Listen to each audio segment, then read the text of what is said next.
caramel swirls, or oh my god, I just got a triple. Let's make it a quad. Let's play make the it a game. quad. Yeah, let's make it a quad, baby. Let's make it a penta. Let's make it a penta. Oh, Holy pentakill. Welcome back, guys. I'm eMantheman and you're watching Ready Player 2 today, the 8th episode, and I'm interviewing Mad Maxx. Who is he? He's a gamer from Chicago who's recently started streaming due to an interesting motive. He's ready to put in the hours and effort and sweat and give streaming a go. But if you want to find out more, let's get into the interview.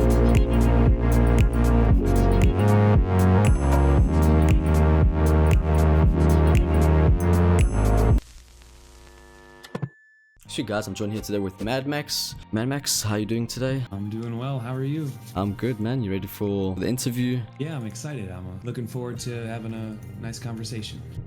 Sweet, man. So, for those of you that are watching, we're going to be playing some paladins and we're just going to jump around in some quick matches. First question I like to start off all the interviews with is, how did you get into gaming? Okay, that's takes me back. You know, I'm not totally certain what age I was.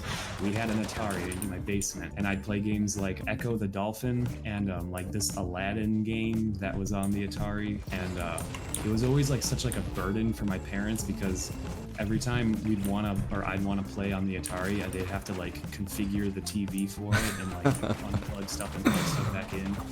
But you know, my parents, they loved me, and they still do.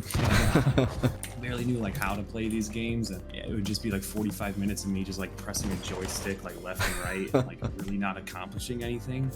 But there was always something magic about seeing what you're doing on a little gamepad in your hand and like having it manifest on a screen. That was cool to me.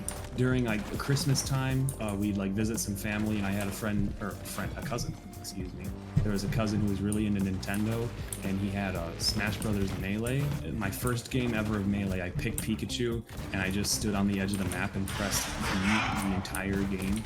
He shoots out a small ball of electricity and it says Pikachu. And so we just spent like 15 minutes of me standing on the edge of the map just Pikachu, Pikachu. And my cousin and my brother, they're both a lot. My brother's like 4 years older than me, 5, and my cousin's like 8, 9 years older than me, and they both understood that I'm this like 7-year-old who's playing Melee for the first time, and so they would just let me live, and eventually they would just like destroy me. Those were the founding games for me, where like just random things that never amounted to much on the Atari, or playing Smash Brothers with my family. How'd you get to PC? Well, so once I got to high school is when I invested, I guess, in a PC, but up until then, so ages 5 through 15, I was strictly a console player. We had a GameCube, a Wii, and then we played a lot of Xbox 360, lots of Xbox 360. Basically, I got a PC because of Steam. I had a couple friends who like would play Steam games, and there were all these games coming out on PC that weren't on Xbox, and I wanted to experience that. And if you could go back in time and replay a game but have no memory of it, which game would you choose? I would play Super Mario Sunshine. Super Mario Sunshine? Oh my gosh, it was like magical. Like it's essentially, it's a 3D Mario game. It's kind of like the sequel kind of to Mario 64, just like all the environments. Like I'm not like a super hyper Nintendo fan or like a big Mario guy, but like honestly just like the colors of the game and the music, just like the world building was just like something I'd never experienced in a video game up until that point. It was crazy. I'd watch my brother play all the time, and then I'd go on try to do what he did, but just like it was a game not like any other I'd played before, and if I could get it from the start again, that'd be crazy. Which is like the most beautiful game that you've ever played? Have you heard of Snake Pass? Snake Pass? No. It's like pretty cartoony graphics. It's reminiscent of like rare games like Banjo-Kazooie, like the golden age sort of I guess people call it, of like older platformers. So it's like super colorful, super bright, and just like there was this one level in it where it took my breath. Like I nearly like cried looking at it, not necessarily out of like, oh, it's so gorgeous, but like literally the colors were like hurting my eyes, but like in a good way. Like I don't know if that's, but it was just like all these just super bright like lavenders against like a pastel blue sky, and I was just like, oh my god, this looks insane. And so that as a whole, probably not the most beautiful game I've ever seen, but like that one specific instance of Snake Pass just blew me away. What game do you think you've invested the most time into? Off the top of my head, I've played a lot of Terraria. I have a lot of hours on Battlerite. Animal Crossing New Leaf, I've got some hundreds of hours on my 3DS. I don't have any games where I've put in 1,000. 1,000. It just baffles me that that's a common thing for some people. It's like, yeah, I have 2K on League, and I'm like, oh my god, like, that's like a month of time just. But you know, if that's your prerogative, I'm not one to judge. Do you prefer long range combat or do you prefer close combat? Unless the situation like strictly going long range or having like a more standard loadout, I like to get up in the enemy's face and cause some havoc. But that varies pretty significant. It varies pretty significantly from game to game what I feel like works best or what's the most fun. Are you more of a frames per second guy or better graphics? I've always been like a recommended settings guy. Like I guess that's my inner console gamer.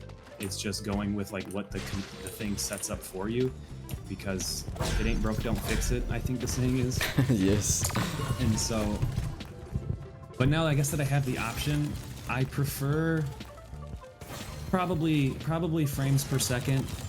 Easy GG. GG well played. What would you type at the end of the game? In most cases, I'm like pretty relaxed. Like even if I just got like completely smoked, or if I like did better than average, I'm usually just like, all right, that was a good game. If I've been having a bad day or like a bad string of games, or in a lot of times if I'm lobbying like with someone, usually the toxicity level rises pretty significantly. In most cases, I'm a GG well played, GGWP. All right. Does the toilet paper, does it go over or does it go under? It goes over. It is literally their patent with it going over and to the person using it, not away. Okay, so now it's sort of a quiz, and the first question is, whose ultimate? Whoa, where am I going? Whoops. Which Paladin's champion has a skin called God of War? Is it A, Imani, B, Koga, C, Fernando? That's a classic Fernando. Nicely done, yes. I'm a legacy player, I know this stuff. Okay, this one's a bit tough. Which game was released on the 13th of September 1985? Is it A, Metal Gear Solid, B, Super Mario, C, Tetris? I'm gonna say Tetris. It is Super Mario. B. No, really? Just by, yeah. Which Paladin's Champion's ultimate has the sound? Let's make this interesting. Alright. You probably got it. Do you know it before I even do the multiple choice? That's Pip.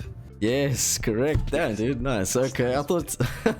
Pip's a classic champ. He's been in it since the start. I've been hearing that cue line for a while now. Sure. What was the last thing you ate? It was breakfast. I think it was just my breakfast. I just had I had a bowl of Cinnamon Toast Crunch. What was the last song you played on repeat non-stop? I was out this morning. I was going to take care of some blood work, which is a whole story. It was called 29, and it's like a story about where he got in a car accident and like nearly died. It kind of resonated with me a little bit, even though I'm not like a gangbanger, or not to say that he is. I'm not. I don't live the same type of lifestyle that he talks about in his song. Just recently, like I've been having some health complications over the past year, and I've spent like at the end of my senior year of high school, I spent nearly a month like straight in the hospital. Oh, damn.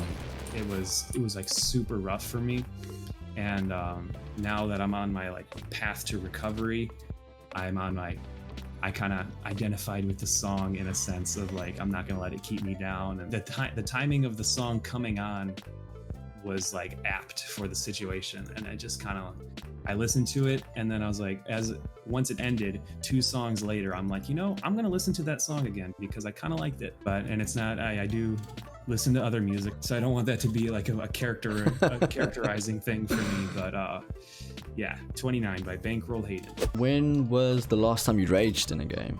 I was playing Xbox. This was back in my Xbox 360 days, so at least 5 or 6 years ago. Something happened. Obviously, I lost, got killed, whatever adverse thing can happen in the game, it happened to me. And took off like the plastic Xbox headset that like comes with the Xbox. I just whipped it on the ground and broke into like 4 pieces.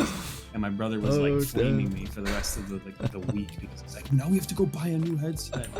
What is your favorite ice cream flavor? Have you heard of, I don't know if you guys on the other side of the world have like same names for ice cream, but we have this stuff called Turtle Tracks. It's vanilla ice cream with like caramel swirls in it, and then there's like little there's caramel filled chocolates inside the ice cream, like also caramel swirls. Or oh my god, I just got a triple. Ooh, play the game. Quad. Yeah, let's make it a quad, baby. Let's make it a penta. Let's make it a penta. Oh, Holy pentakill. damn, You're recording this, right? No, okay. Yep. Can you name all the planets in order? Okay, so, oh my gosh.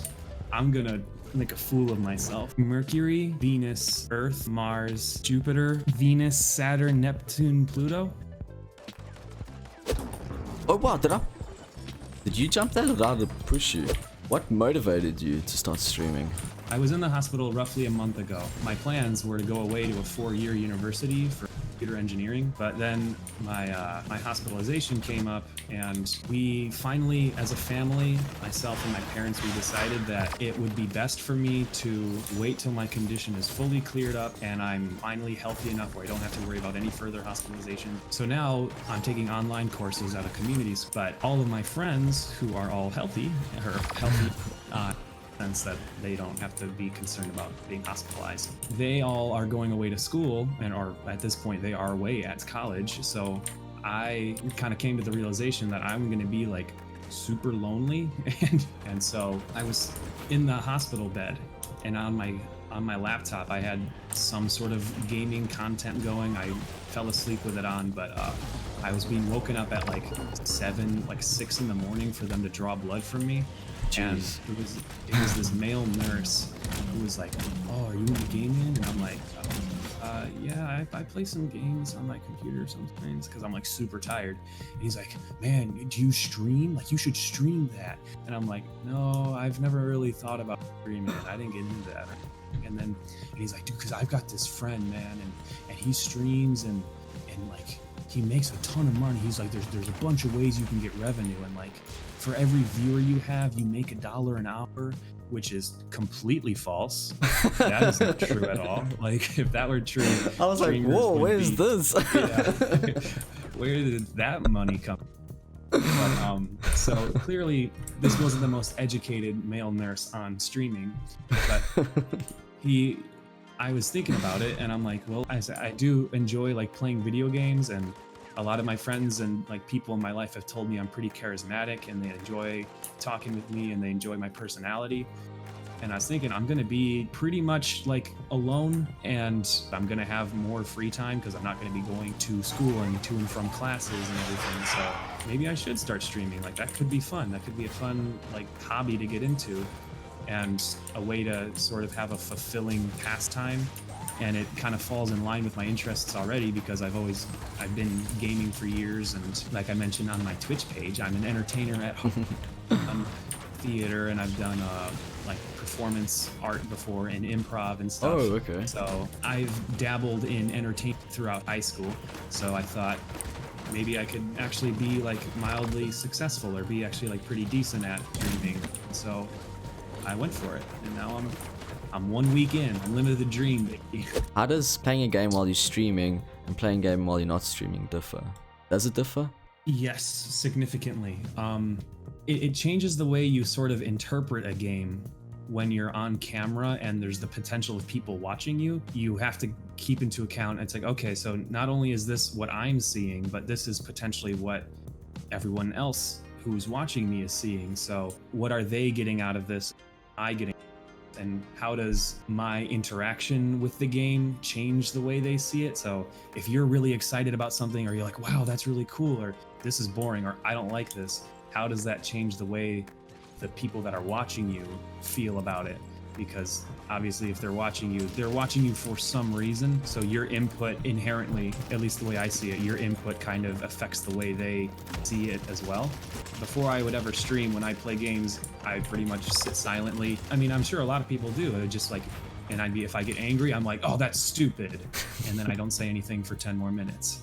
But when you're streaming, or at least when I'm streaming, I try to talk almost constantly. And so it makes playing and like interpreting and internalizing a game very different. But nice. I enjoy it so far. And then there's the difference between streaming to no one or just like a couple people who aren't talking, and then streaming to, like, in my case, at most I've had 4 to 7, I guess you said 8, like, concurrent viewers. And so when they are chatting, you kind of have to divide your attention between your game and what's going on and what you're saying, and then also your conversation and your interaction with your audience themselves, because you can't ignore them. People aren't in your stream talking to you to be ignored, because if they're talking to you, they obviously are seeking interaction, and that's yes, kind of true. No, yeah, it's one of the reasons I'm streaming. I'm seeking interaction as well, in a sense.